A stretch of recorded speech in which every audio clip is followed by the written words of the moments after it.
मु आज सकाळु मध्ये फोन कॉल पाइछि जे आज्ञा न जाइकी आम भूल करिछु आम जाइथिले कम से कम विधानसभा रे आमर परफॉर्मेंस आउटे भल होता तो विधानसभा समस्त विधायक निश्चित भाव में आगामी दिन में उपादेय हम एवं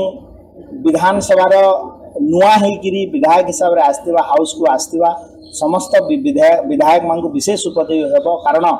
निज अंचल समस्या विधानसभा उच्चारण आचरण केमती हम एवं विधायक हिसाब से बिल उपरे विधेयक उपरे केमिति आलोचना करेंगे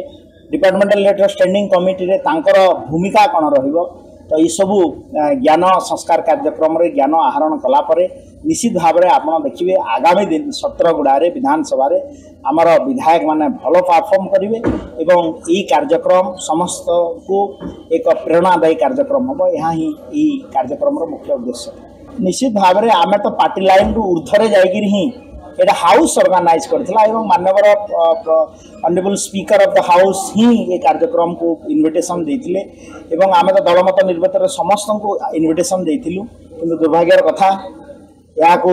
ये जो ट्रेनिंग ओरिएंटेशन प्रोग्राम ज्ञान संस्कार कार्यक्रम को से राजनीतिकरण कले एवं विरोधी दलर कई सदस्य उपस्थित रहिले नहीं किंतु मु आज सकाळु मध्ये फोन कॉल पाइछि जे आज्ञा न जाइकी आमे भूल करिछु आम जाइथिले कम से कम विधानसभा रे आमर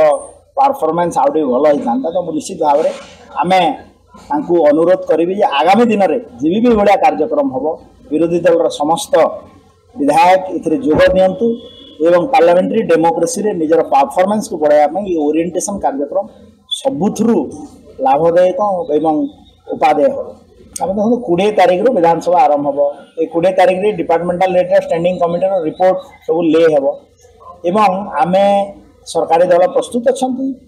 आम जहाँ जहाँ कार्यक्रम ग्रहण करूँ ये सब इश्यू ताकू आमे हाउस रे